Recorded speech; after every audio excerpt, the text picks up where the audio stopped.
And we're live. Hello, everybody. Welcome back to another episode of The Good Thing, hosted by me, Stefan, and my co-host Jens. Jens, how are you doing today? With the words of Sergey, it's okay. For those of you that don't know, Sergey is one of our founding engineers. Actually, he was like the first person you recruited, right, from your Engineer network. number one. Yeah, he was engineer number one. Even before we got the funding, Jens was like, "I know who we're hiring," and I think you hired him right before the money came in. Yes, we couldn't afford him yet. And then we still hired him. That was crazy. But Yeah. so guys, thanks so much for joining us today.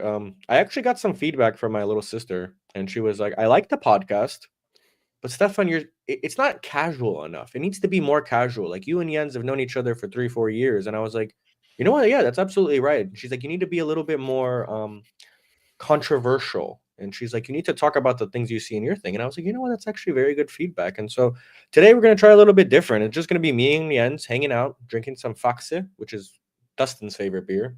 It's actually We 8 don't a.m. have for me. faxa. I know, but if we could be chilling like at a pub. And we're just going to kind of talk about what's been going on in, I guess, our lives, what's been going on in the DevTool space, and just kind of things you've seen as a founder. What do you think? So we play like a Ricky Gervais. Yeah, yeah. I mean, honestly, he's my favorite comedian. I think you like him too, right? I don't actually know him as a comedian. I only know the when he does the moderation of the globes and such, and I don't know. It's hilarious. Love him. Yeah, where he just ripped up every single celebrity, and then I don't think he was invited back, right? I'm not sure. He came like 4 times. I'm not watching this kind of stuff. Just the road. No, that's fair. But Ricky Grace, he's good. He's good. I like him. But the one thing I was been on my mind is especially with us. So for those of you that know, like we've been a dev tool startup from the beginning, and recently we're not a dev tool startup anymore, Jens. What would you call us? Hmm. I'm actually currently working on a next version of our where this morning I started to be a bit creative in terms of texting, and I started working a bit on like a new landing page, like a new hero and everything. And I was thinking because we're slowly transitioning in from what we were, what we gonna be in the future, these kind of things. It's actually really hard to come up with a good hero. Like it's insanely hard. Um, and I mean, in our journey, one big thing I have observed is that in the very beginning, you know, I still remember this when I was talking to some friends about starting WunderGraph. I still remember how in the very early days I said like, I want to build a dev tool company. I don't want to have salespeople. I just want everybody to self sign up and use the service and whatnot. And like I don't like sales. Like sales is bad. Like salespeople are annoying, and I really didn't like it. And enterprise deals, they suck, and it's annoying, and it's awful, and procurement go away. And so we started WunderGraph like a dev tool company, but I don't know, over the last 2-3 years, for me, like a big realization kind of is there are no dev tool startups, at That's a least big not one. those who survive. Because if you think about it, do you know any real dev tool company at a series B or something that's actually thriving? Like the only one I would say that comes, or which dev tool companies do you actually know who are really successful beyond a Series A? So they have like real revenue. It's growing and it's working, and they are working towards an IPO or something. Which dev tool company do you know? I don't. So the only two that I can think of, which is funny because they're competitors, is Superbase and Neon. Those are the only two like true dev tool companies I can think of. But other than that, not really any. Superbase is a bit more like backend as a service, right? Yeah, but like they're starting to pivot because one of their biggest use cases was hosted Postgres, which is the same thing that Neon does, and people have been preferring to just use Superbase as for one functionality, which is hosted Postgres, and that's what they raised their Series C on. If you saw, is that they pivoted from backend as a service to AI hosted Postgres for your AI apps, and they have some enterprise customers, but those are the only two companies I can actually think of, and then they fall in the category of databases if they're not even developer tools anymore. What do you think about Russell? So Vercel, I don't think it's a like it is a developer tool at the very beginning, but I don't think with their marketing and everything now that they are a developer tool anymore. I think that I mean they have 100 million ARR. They're growing like crazy. They raised the Series D. I think they will IPO. But for Vercel, yeah, I don't see them anymore as a developer tool. And yeah, I don't know. So from my perspective, you can start being a DevTool company. You can think you're a DevTool company, but if you want to build like a successful startup, there's only one way. Because think about like just the other day, I saw something like I saw a post from Theo. He was talking about like he's building some AI whatever thing, like he builds things, we know that, but he did a post and he said something like blah blah blah, see how much value you get for $8 a month. And to be honest, like in my life, I never want to create anything again that sells for $8 a month, because I don't know that what a miserable life. Like imagine you have like okay, let's do a little bit of math. $8, 10 customers, $80, 100 customers, $800, 1,000 customers, what is 8,000. it? 8K. So 8,000 MRR, and you have 8,000 customers, right? Yeah. Like, how do you do support for 8,000 people with 8K MRR? It's actually 1,000 customers. So 1,000 1,000. customers. Okay, yeah, Yeah, but 1,000 still, customers. a How do thousand you do customers is a support for that? lot. I mean, support for them is like a high tech. Like, there's no personalization. Like you're just talking to them. But imagine if you had 10,000 customers. It's 80,000. So you just broke 1 million ARR with 80,000 MRR, but 10,000 customers. It doesn't make Okay, point at that scale. 10,000 customers. How many support staff will you have? How many engineers working on the product for a million ARR? And depending on where you hire them, you won't get very far. So I don't know. Like in general, I also what I also found is there's a correlation between what people pay and how they behave. And for whatever reason, somehow the people who pay more, they treat you better. They treat you with more respect. The worst customer interactions I ever had was with people who came in and they tried extremely hard to haggle you down, and then like they wanted to have like a crazy price. And then customer interaction, they were extremely demanding. They never respected their time, and they wanted everything, every feature, and they just I don't know, super annoying. And I don't know, for me, I'm kind of done with like tiny, like super tiny markets. What I really love is self-serve that kind of starts at like $500. So for example, if you look at at Cosmo, like obviously our money, like the big money, we're making it from enterprise. Sure, that's clear. But you might be thinking, okay, if people are successful in enterprise, will they abandon mid-market? And I have to say, I absolutely love mid-market. So, for example, our mid-market pricing, it's self-serve. It starts from $500. It goes up to $3,500 for the month for like a bigger package. And we really love our customers in this area. They get a decent amount of value.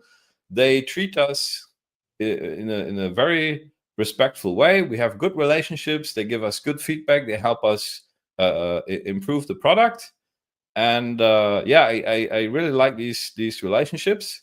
Enterprise is different. Enterprise, in some sense, they have like different requirements. They are more strict in terms of like security and other things, and they need like specialized logging, and they can go crazy on things like open telemetry and Prometheus and all these kind of things, which is totally fine. They pay more, they are more demanding.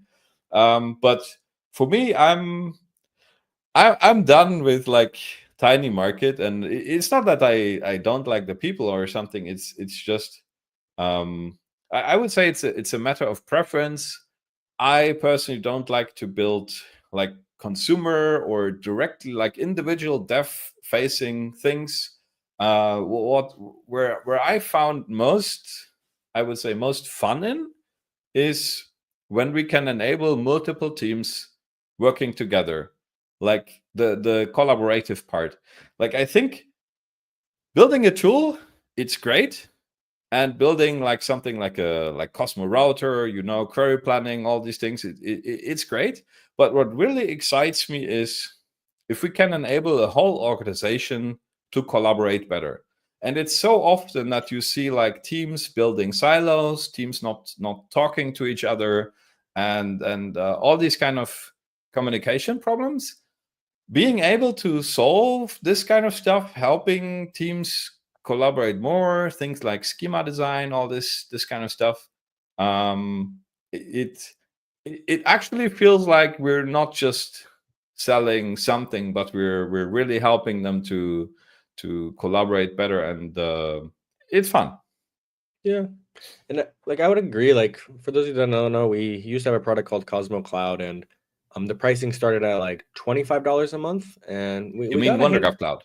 What did I say? Oh yeah, WunderGraph Cloud. So WunderGraph Cloud was an easy way to deploy the SDK, and our pricing started at $25 a month. And the customers that we got on $25 a month, they were abusive. They were yelling at us. They were asking for feature requests, only paying $25 a month. And then the craziest one was we had like a small outage because we were relying on Fly, and a $25 a month customer hopped on a call with us and was demanding that we need to refund them the whole year because do you remember they said they had an SLA?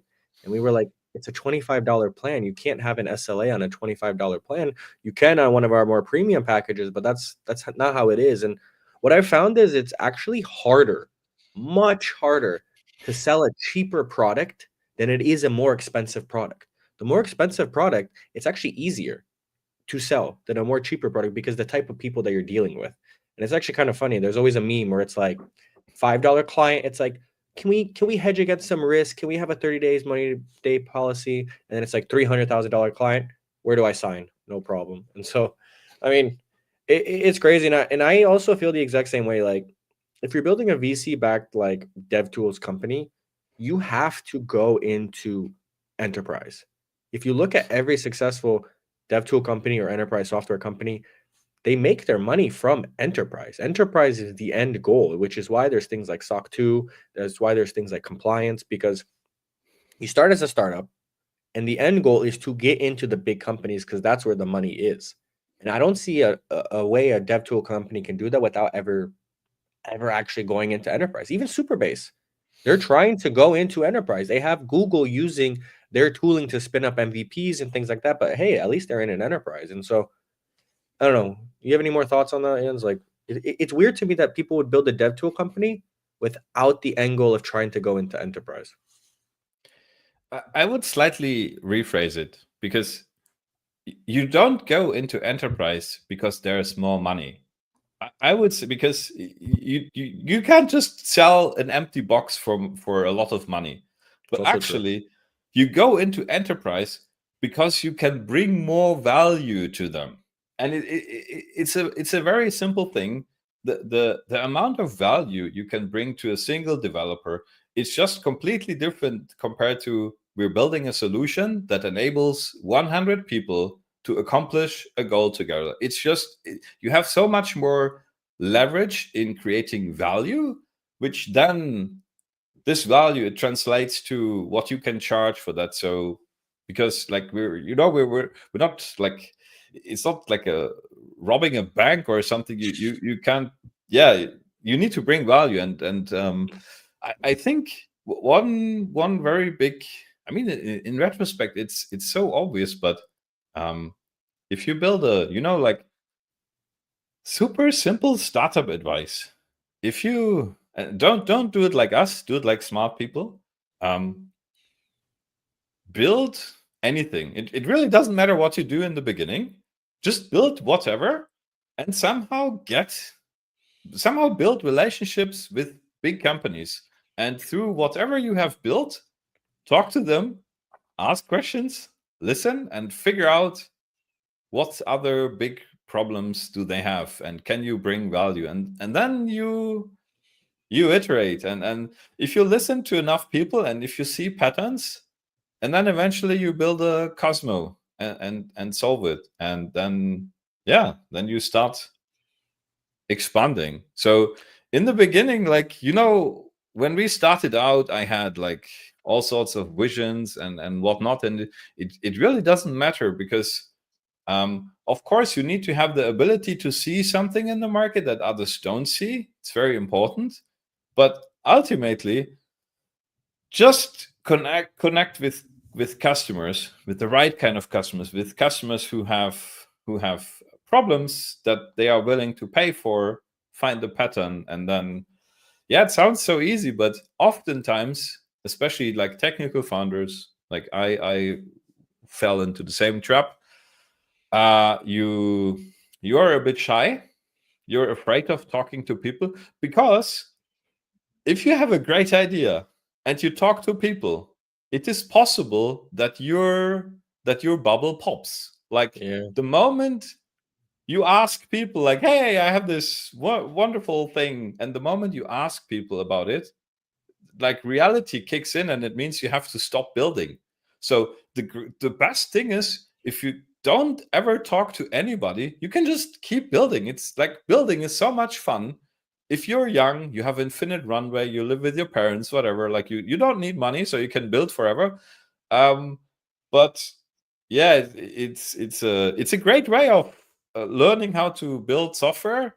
It's the worst way of learning how to build a business. And the hard truth is, if you're a technical founder and you want to build a business, either you or your co-founder, someone has to be like really interested in talking to people and solving problems for them. And the biggest part of that is actually not writing code. It's talking, listening, asking the right questions, and understanding the market. And it's hard. Yeah, but I think you missed one key thing there though, is like you should talk to these big companies, but they should pay you, right? Any amount. They need to put a credit card or something, because do you remember the early days of WunderGraph SDK? We talked to, I'm not going to say their name, but we talked to a company for how long? We had a Slack connect with them. We built stuff for them, and they just kept saying, if you Well-known build brand. this huge brand, everybody knows it. And we talked to them for months, almost a whole year. They never put their money where their mouth is. They never purchased anything from us. Yeah. This is a very dangerous thing. Like, story, what happened to us? Big company, engineer wants to achieve a goal. I cannot blame them. They just try to do something. And they told us, if you could, like, we could start procurement, but actually we can't, because your software is lacking something. And our software was open source. So they said, like, could you not fix this bug or add this feature? Then I could go to my manager and do whatever. And this is not how you build a business, because you want to solve a problem where there is willingness to pay. And if they don't let you through to the manager, what it actually means is, yes, there is a problem and there is interest to solve it, but actually not enough pressure to convince the manager, so they don't want to put their name on the line. They don't want to risk anything. So if the guy you're talking to, if they are not willing to risk anything, if nobody wants to pay, is it really an important problem that you should be solving? Is there a business if people ask you to do stuff for free? No, there's not. And when I was in San Francisco, I met the founder of Zip. Zip is like a procurement software. And when they first started out, do you know this, Jens? They got 10 customers and they got them to pay. And for 3 months, they didn't give them the software. They were building it at like they didn't have it yet. They were just out, but they got them to pay. But it's exactly what you said. The problem was so big that this head of procurement was willing to put their credit card down and say, "Here, and like I will help you build it. I will give you the feedback because I need something like this." That's literally how they pitched it. They were like, "I will build you the perfect solution, but you have to pay for it." And for 3 months, they didn't get the software. They didn't give it to them, but they built it with them. And then now they just raised the Series D, and they're basically the procurement software now. But it's exactly what you said, is that people were willing to pay for it because it was such a big enough problem that they were willing to wait 3 months of not even having a solution. Would you trust a random company with your credit card if they don't give you the solution? Not unless the problem that you actually have is something you're willing to bet against. So yeah, I agree with you. It's kind of crazy. But it can also go the other way around. So sometimes you meet startup founders who clearly mess up. They are disconnected from reality. Should we talk about Fly? You could talk about Fly, you could talk about Apollo, you could talk about Calendly. I mean, it's all these great companies and they just don't listen. Let's do it. I like it because it bothers me, especially as a startup founder. But what are your thoughts on Fly? So when I first learned about Fly, the idea of being able to run containers across the globe, and you have like a global load balancer on top, I really like the idea, because I always thought like the Kubernetes API, it's too complicated. And there's services like DigitalOcean app, whatever, or GCP. They have something to deploy apps in a simple way, like Fargate or something. But it always, like, all these services, they were kind of slow, and it was really hard to, like, I quickly want to build and deploy a container in Frankfurt, and another one in the US, and another one in London. And Fly allowed me to do this, and I thought that's revolutionary. But they did something that I thought it's even, it goes beyond that. They created something, it's called Fly Machines, and I think it's such a brilliant idea. So they take the Firecracker API, which is the AWS has built this, as far as I know. It's like an abstraction on top of Linux that gives you like a very simple API to deploy like containerized workflows on hardware. Very lightweight, thin wrapper. Startup time is extremely fast. And this would allow you to put like a Go application or a Node application like into Frankfurt. And when a request comes in, because this is such a lightweight virtual machine engine, within a couple milliseconds, it can start this container, start it up, and you can build your business on top. And what this could allow you to do, for example, we tried using this in our previous endeavor with WunderGraph Cloud. We built a builder service with this. So what this does is we took this Fly Machines API and we put on top like a CI framework, so that you can use Fly Machines to run CI within our service. It was really cool. Like you trigger the CI on when you make a Git commit. We start up a Fly Machine. We run your workflow. It's all like isolated, like really cool tech. And there were just huge problems we had in executing this, and it started with, so one of the biggest issues was reliability. Like Fly had so many outages, somehow I don't know, they just couldn't figure out how to do it. But we would have been able to forgive them. However, where I think one of the biggest problems we had with Fly is, we thought, if Fly has this machines API and gives this to all sorts of vendors to build products on top of ephemeral machines, we thought this is like a brilliant move, because then like the whole world, everybody who runs like ephemeral workflows, or they need like a fast starting workload somewhere in the world, everybody could just use Fly API. Fly would stabilize, and yeah, That'd be great. would be great. But the problem is, for whatever reason, Fly wants to be something like Vercel. Fly wants to be something that is like for individual developers. They are not really targeting us, and we were never able to talk to the founders or anything. And it always seemed like people who tried to build a platform on top of Fly, like not deploy an app, but actually build a platform for other developers on top of Fly machines, it always felt like we are not their ICP. They don't care. And this showed in various things. They didn't talk to us. They didn't really care about our feedback. We could go to the forum, but yeah, that's Yeah. it's not the same thing. And then Fly machines in the early days, I'm not sure if they changed it today, but it didn't really have a like an open API spec or something. So sometimes you were hit by surprises when they changed the behavior of the API, or like in general. I just recently talked with someone about this, and they said, well, the statement from Fly is, if you want to use machines, the only way to really use it is you need to use the Fly CLI.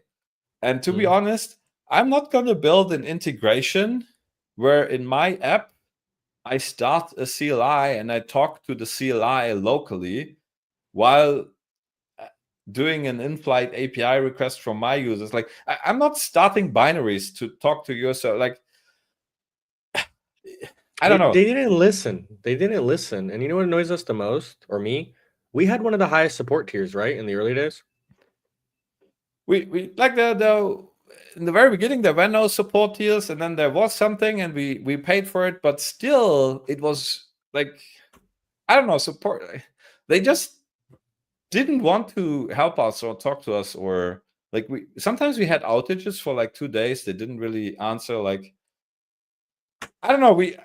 I really wanted to use it, but Yeah. yeah, And they and didn't care enough about us. and we see this a lot though. Like I have a friend, he started a company, which was they do medical staffing. So they're basically a marketplace. And if you're a nurse and you need to find a shift, you can go and look on this app, and then you can find maybe a shift here at the hospital next to you. But they started off, sorry, they started off with surgical centers. So surgical centers are much smaller. They have maybe 15 employees. Hospitals have thousands. And she told me this thing that your ICP as you grow changes. So when we first started, it was very niche. It was surgical centers. Eventually, when we got into hospitals, we started to leave the surgical centers because we were getting too big. The platform was just doing the hospitals. And for me, what I realized with Fly, and I see it with Calendly, and I also see it with Apollo, is that they make the jumps too early. Like for me, why didn't Fly listen to their customers? Why did they throw everybody in the forum? And what was weird is they had big companies on their logo wall. Big companies were leaving their logo wall. Individual developers were also leaving because of the support. So what was going on there? Like why were they just not listening to people? Like were they very stubborn on the vision, or like what is your take on that? Like why would you not listen to your customers? Like YC's thing is listen to your customers. Jeff Bezos was said you need to obsess on the customer. So why would you not obsess on the customers?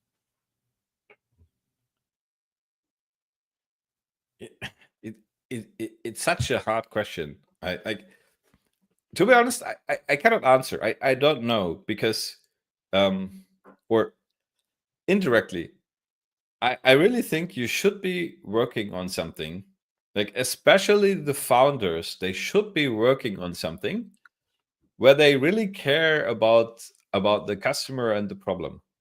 Like, for example, and this is also, you can also develop it, like in the early days of WunderGraph, we were not thinking so much about collaboration, teams working together. We were more thinking about, like, first version of WunderGraph. I thought, like, coming from Tyke, API gateway company, I was thinking about, I want to build a programmable API gateway, because I thought, like, the way Tyke does it is stupid. Like, you have a gateway, you have a dashboard, you go to the dashboard, you click on things, and then you hit save, and then it produces a config that then goes to the gateway. And I thought, that's stupid.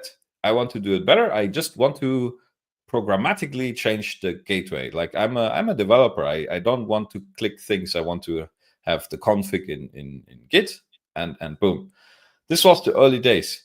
But we completely shifted, because we met a lot of people who use API gateways and who use GraphQL. And the more we talked with them, the more we realized that the biggest problem that large companies are facing is, how do we bring together all these people and let them collaborate on APIs? And it kind of became like our thing. And the more we talk to them and the more we work with them, we're digging more, and I don't know, we're getting so excited about this problem. And it's I know, it's interesting, it's fun. So to go back to your question, also why, for example, Apollo allows us to have this market opportunity.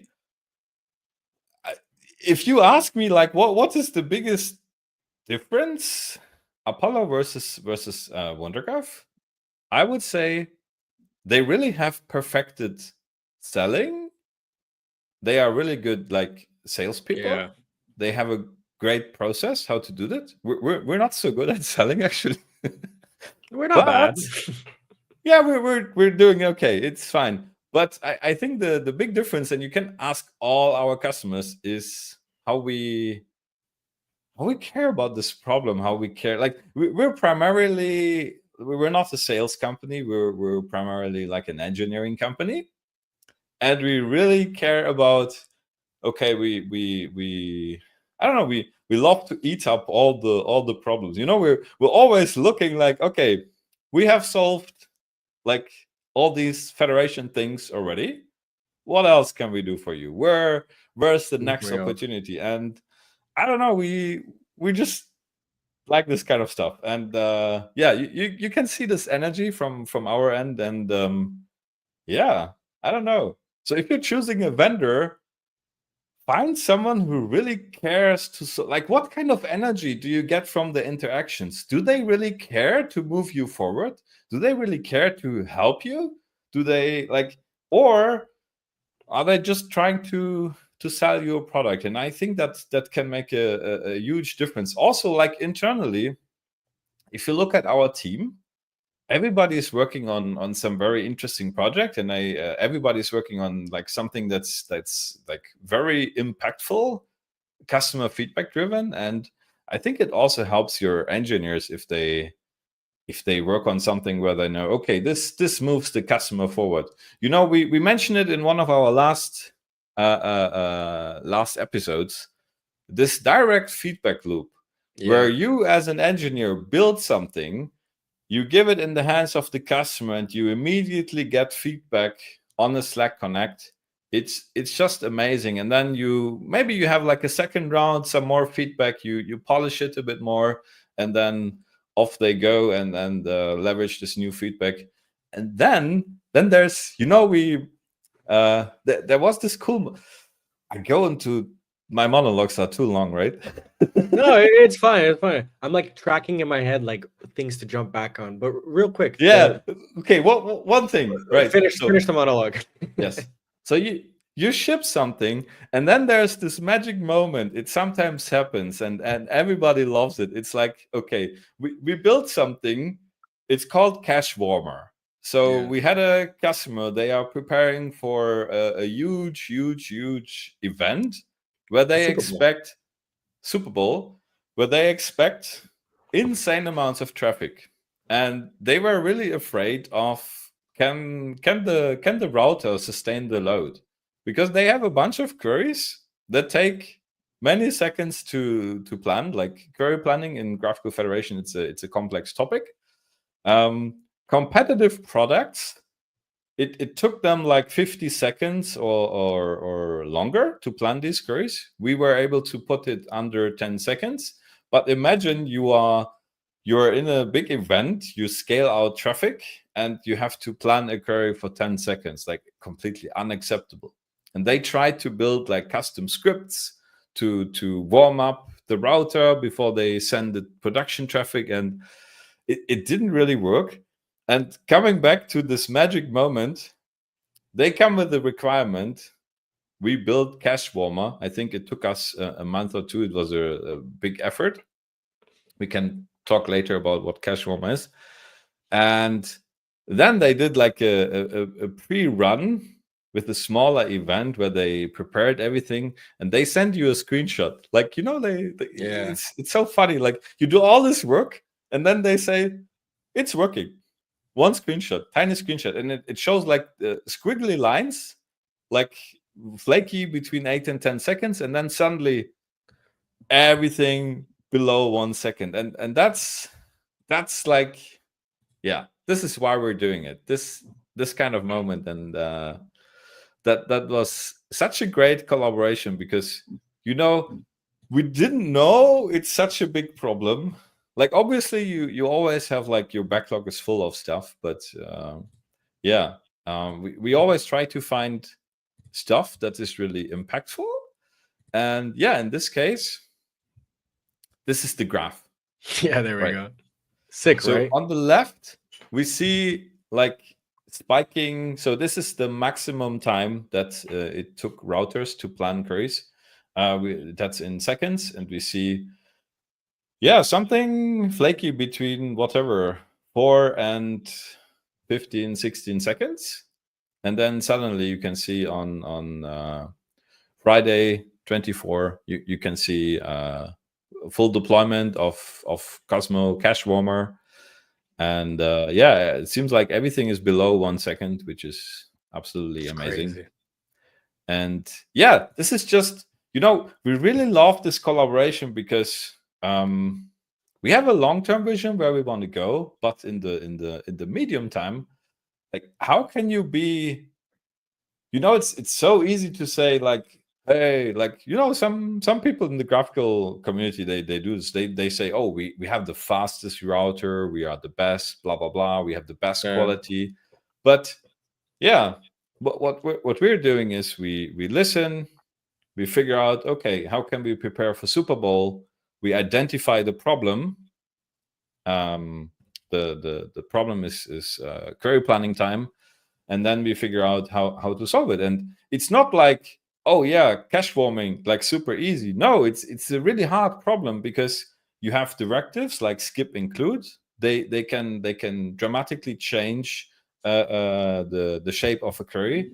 And then you have processes like normalization and other things. You have like inline arguments, all these kind of things. They make caching query plans in graphical federation very, very complex.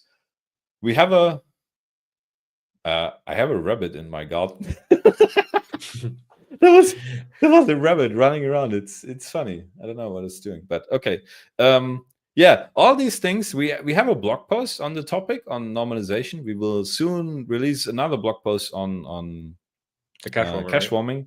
But yeah, back to the original point. This feedback loop. Customer comes with a problem. You discuss it in a close interaction. We have like weekly or bi-weekly meetings with our customers. And then the Amazing. screenshot, that's why we do it. But so, like, my 2 points while you were going on your little monologue. Yeah, look at that. You need a water break. No, but jokes aside, so like caring. And I want to tell two stories. One is we recently got an application from a candidate for a position that we don't even have. Like, we don't even have this position. But he went and he demonstrated like why he would be a good asset to the company. He wrote this giant long email of the things that he would own, the things that he would create, and how passionate he is about it. And then he actually went and took a bunch of our videos and he clipped them and he's like, this is how I envision you guys would do it. So we're not even hiring for like a content creator.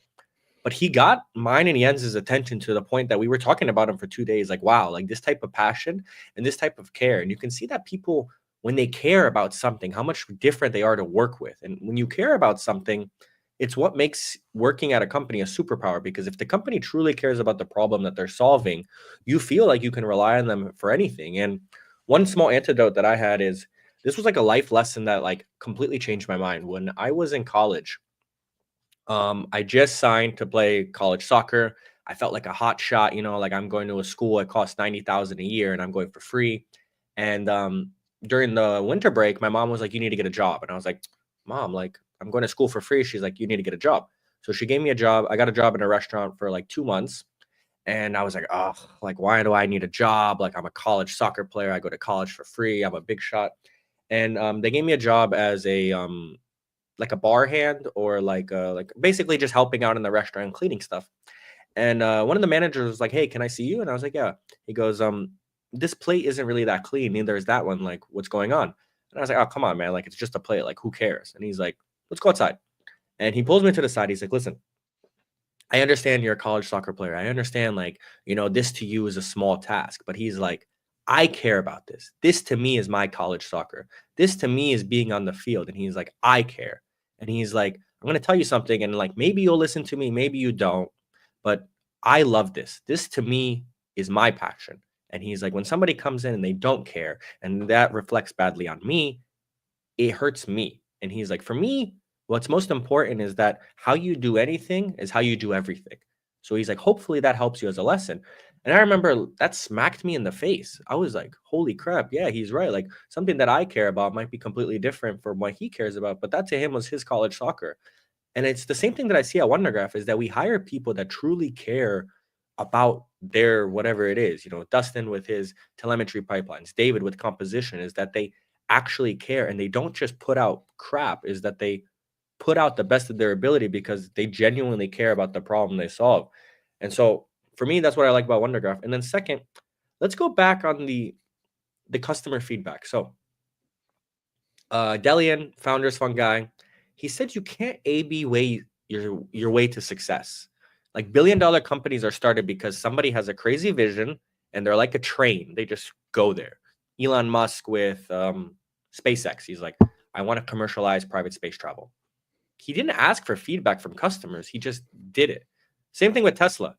Do you think that they kind of listened to the customers with the car? Like, hey, can we fix this handle? Can we do this? Or was it just, I have a vision, I have the money, and we're going to execute. I'm not going to listen to everybody. Like, how do you balance that as a founder?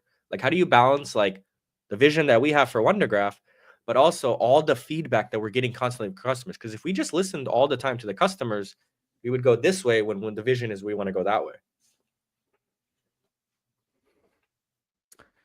That's a very good question. Sometimes people ask us to solve a problem, and one of the I would say one of the traps you can get yourself into is when customers come to you and ask you to build a solution. Like, can you build me this? Can you, like, I need this specific solution. And the problem with this is most of the time it's not that the customer is wrong. The problem is the customer, they work in their own domain, and what we do, GraphQL Federation, is for them a little bit like an alien thing. Like, it's not their normal day-to-day work. It's a means to an end. It solves a problem, but their real problem is e-commerce or something else. And so sometimes, you have very smart people in these companies, and they think about their problem, and they don't even tell you the problem. They tell you, because they are typically not entrepreneurs or not like founder mode or product people. They are engineers, and the biggest issue you have with engineers is they want to solve problems, so they come to you and say like, hey, I here solution. And I would say the most important thing at that point is take a step back and figure out what is the problem they are trying to solve. And like, don't, if you're a customer of us, don't misunderstand this, but sometimes it's actually beneficial if we don't immediately react to what you want, because it's also a test. Like, sometimes it really helps if someone triggers twice or 3 times or 4 times, or like, how It's a test. important is this actually? Like, do you really need this, or like, who needs this? And then there's this other problem that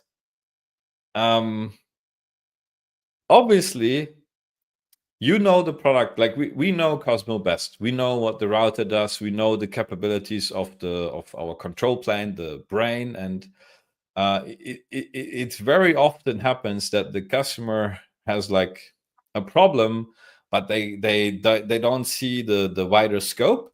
And The big picture, also, yeah. we have so many customer relationships that we can see the patterns. We know how everybody deploys something, how they do federation, and we don't see a problem once. We see it like so many times. And yeah. So, summarizing, I like, can you A/B test yourself to $1 billion company? I don't know. I think it depends. I think I I don't know. In some regards, like, in the short term period, I think it can be very valuable to listen and to solve these like smaller issues. On a broader scale, I think it's you can't just hire like a product owner who doesn't know anything about APIs and how people use APIs, and then let them talk to customers, gather the feedback, and A/B test to $1 billion company. I saw this in another company.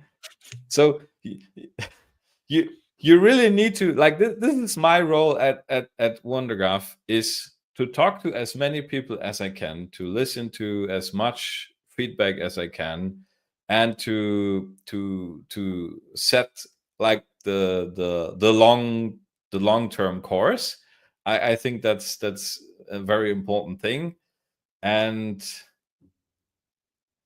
I think you can build a good company with A/B testing, even if you're not like, if you don't see more in the market. But yeah, if you want to be really successful, then I think it's gonna be very tough. Like, what are your thoughts?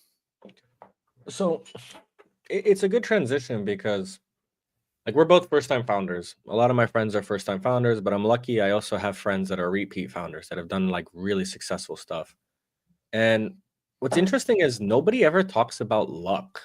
Like, oh, don't A/B way test your way to success. Oh, make sure you choose a big market and things like that. But nobody ever actually talks about how important luck is. And so, for example, Slack. Slack is $1 billion company. It completely changed collaboration. Like things like that didn't exist before. And you know how it came to fruition? They were using it internally. They showed a customer it on accident, and they were like, "Whoa, this is amazing." But they were A/B testing a game company. They weren't even using Slack. Slack became because it was just an internal tool that they were using. And so what I mean by that is that like people will tell you like, oh, you need to pick a place with a big market. That's where you want to start your company. Or you need to pick a place where you're solving a huge problem. But like Google was two guys from college working on just search for fun, you know? Oracle was because Larry Olsenstein didn't want to go start a company. He's like, I want to start a software company. Atlassian was, he sent a cold email to his entire graduating class.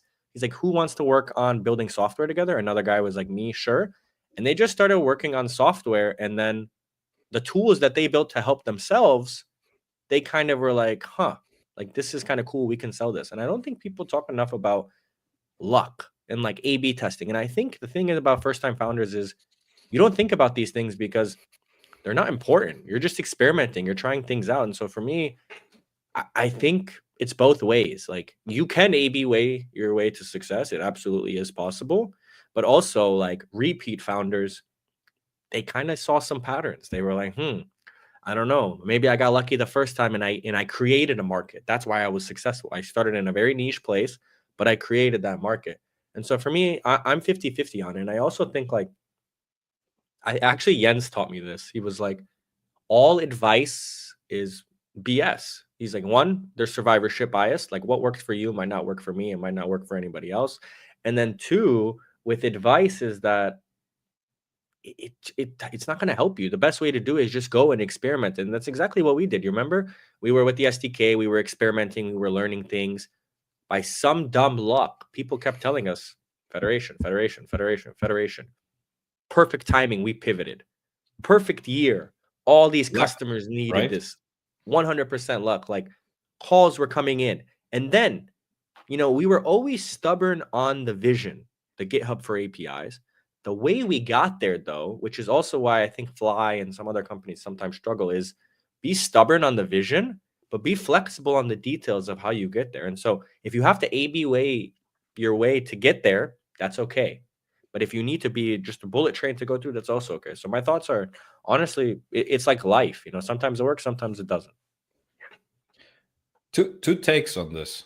I think sometimes first-time founders have a huge advantage because they are inexperienced.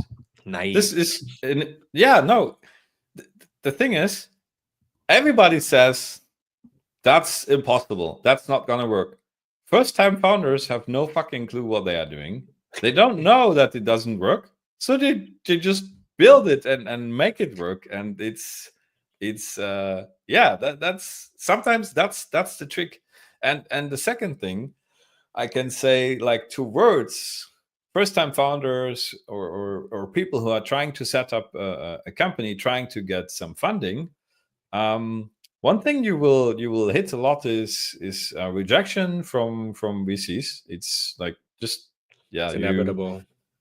Yes, and then you have to put this through a filter. And there's one thing in particular that I think it's such a big mistake in how many VCs think this way. It's like they look at you, they look at the market. Like, most of VCs, they are like pattern matching. They are no magicians. They just look at patterns. They're looking for the next Uber or Airbnb based on what they've seen. Yeah, but here's the problem. So they look at you, they look at the market you're in, and they do some extrapolation, and they are like, market is too small. Like, we cannot invest. Market is too small. It's not gonna work. And I think that, like, what's fundamentally, and there's discussion, like, we, like, our seed investor Steve, he's such a great person to have such deep discussions, and we have this ongoing discussion around, is it the market or is it the founders? Like, if you want to have like a $1 billion company, is it about the founders or is it about the company being at the right time, like luck and all these kind of things? And like, there's one train of thought that's like, if you build a startup and there comes a wave and the startup is in the right position, it can just ride this wave and boom, $1 billion company. And then there's this other train of thought where you can say, okay, there's this wave and there's a startup, it's in the wrong place, but the founders, they are smart and they recognize this and they react and they bring the company into the right place, and they are responsible for that. I'm not sure like what is the right thing, but regarding VCs and pattern matching, I sometimes think like, don't get stuck on market size.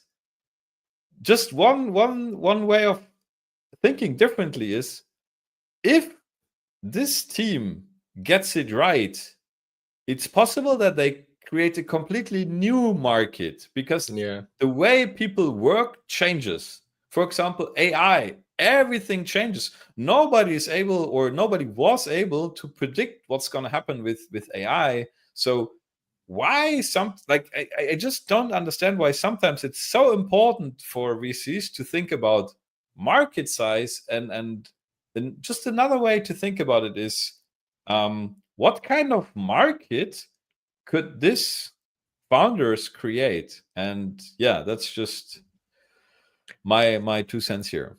It's spot on because like look at the market Airbnb created. Like it didn't exist before. It was like you could sleep at your friend's house, or like you had an extra room and you didn't do much with it. And then now it's like this whole new market and an economy of like, holy crap, I can lease out my room. I can get people to stay in my apartment when I'm not there. Like, and then it created this billion-dollar company. Same thing with Uber is that this for me is the coolest thing ever. Like airports don't change much. And when they do, it's a giant reconstruction. Every airport in the world now, unless like they have like some boycott against Uber, has a designated spot for Uber.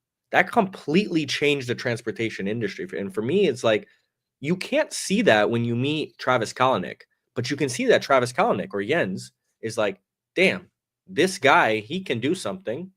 I don't know if he can do it like I think he can, but he can create something. I'm going to bet on him. And I think for early stage companies, you should always bet on the founder. If you really see something in him, because you kind of just gave me a good analogy. I feel like, and I don't know, you're mostly into skiing, but like here in Florida, like I've gone surfing before. Surfing is a lot of waiting. You're waiting on the board, and it's kind of like a startup. You're building, you're building, you're building. But then you see that wave, whether it's AI, whether it's Federation, or whether it's whatever, and that's when you ride the wave. And I think good founders are the ones that are building and they're looking for silver, but they're looking for that golden wave. And when that wave comes, they pivot right onto it. Because, for example, how many companies do you remember during COVID that exploded? Like all these like voice chat companies or like Cameo or whatever, they rode the wave of the pandemic. A lot of them crashed afterwards. You know, they had the crazy evaluations and everything, but the founders did good. You can't argue. The founders did pretty successful. Maybe the company didn't do good, but as a founder, you need to be reactive. You need to be able to ride these waves, whether or not it aligns with the mission or not. What do you think? Yeah, it's difficult because you have companies, extremely good market, bad founders, still Yeah. successful. You have other companies, best founders in the world, like market horrible, like it's tough. And yeah, I don't know, it's like a mixed bag. I mean, we're founders, so we're obviously super biased on in terms of founders, but yeah, to be honest, I think you can be a good founder. You should be a good founder, but ultimately you need to be in the right market. Market always And wins. yeah, and this other thing is, if you talk about market size, like what I said earlier, like market size, it's not everything, but still you want to be in a market that is decently sized, at least where you start. Like you want to sell into a warm market, into a market that's ready. It's extremely tough to warm up something from the get-go. And yeah, this is also something we learned in the early days, when we were starting out. We very technical driven. I was like, we are better than Apollo. We do things differently. We do them better. We have a better approach. And it's not the right thing. But what we did then, in the very beginning, we were starting like, okay, we build an open source alternative. So you Yeah. can say like, okay, it's the same thing but open source, similar to like Superbase, open source alternative to what was it from Google? What's Firebase. this thing? Firebase. Yeah, exactly. But if you so initially just open source and look at what we're doing today. Cache warmer, EDFS. We allow you to bring together federation with event-driven architecture. Then we have I don't know, so many other things where we different now. Yeah, where we're different now, and yeah, it's hard to say, but you ideally you can somehow start riding a wave someone else has created, but to really be successful eventually you also need to create your own wave, which we're going to be doing at some point. But yeah, I would say that, like, there's two approaches. You can enter into a market like cow.com. You can enter into like the CRM market and like that Salesforce created, and you can make great money there. Absolutely. You can be a very successful company. But eventually, if you want to be the best, you either have to own the entire market or you have to create your own market. And the only way you can do that is through innovation. So every company, if they want to become that billion-dollar company, they do have to innovate. You can't get there without, you know, by riding just a wave up there. And like, for example, you brought it up today, Cursor. Cursor is the fastest company in history to go from 0 to 100 million ARR. They didn't innovate anything, which is crazy to me. All they did was forked VS Code, added API AI capabilities to it, and now they're the fastest company to 0 to 100 million ARR. But doesn't that kind of break the point of like innovation though? Like, am I contradicting myself? Like, did they innovate by adding AI to it, or did they just see something that the market wanted and were like, hey, we can do this? There's such an interesting example. I I think from an investor perspective, Cursor is super dangerous. Like, what's the moat? Because I also have like GitHub. I have GitHub Copilot, and we can now talk about the nuances of what can Cursor do and what can Copilot do and what can other solutions do, and I don't know. For me, when I see crazy fast growth, there's always also some sort of danger involved in the sense that, if you look at the startup and they go from 0 to 100 million ARR in 1 year, you can only innovate so much in 1 year, right? So how much moat was created? Because look at, for example, like the long-term view of Slack, because like one like for me, one fundamental thing is like I believe the big winners in AI will be companies who build platforms that are not AI. So for me, one of the biggest winners in the AI game is, for example, GitHub, because GitHub has something you can't use AI to bring, I don't know, 100 million developers onto a platform. You can't cheat this.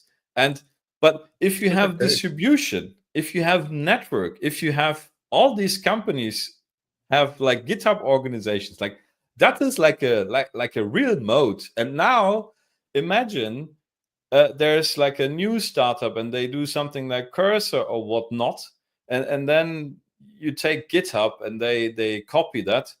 Who will win in the long term? And look at Slack and Slack versus Teams, and yeah, just Google Slack versus Teams.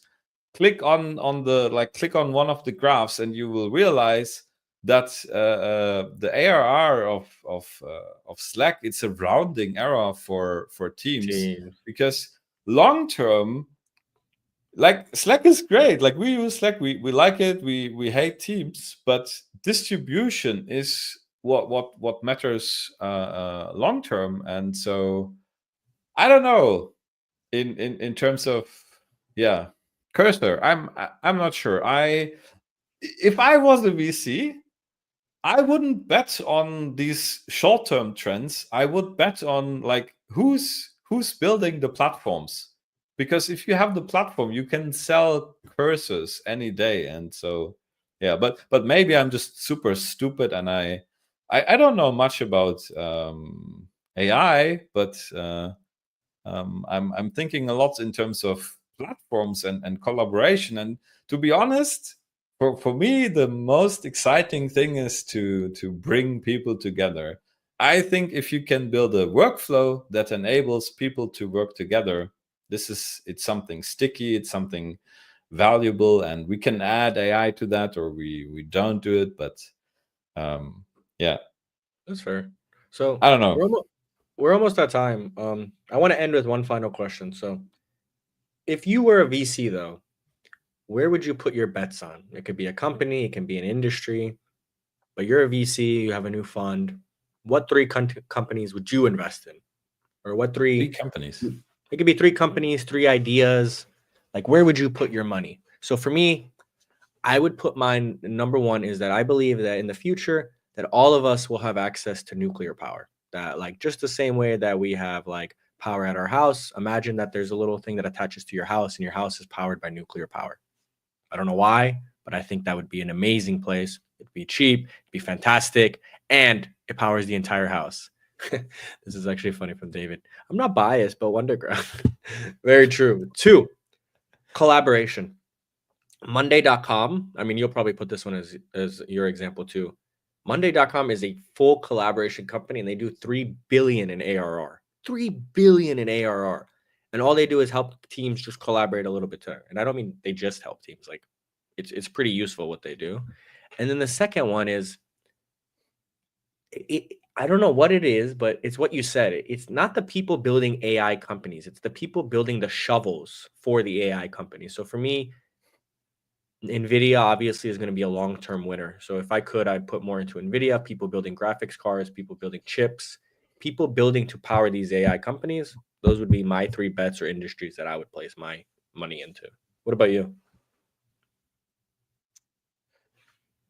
Wow, it's a tough question because I'm not an investor. I'm not thinking day to day about this.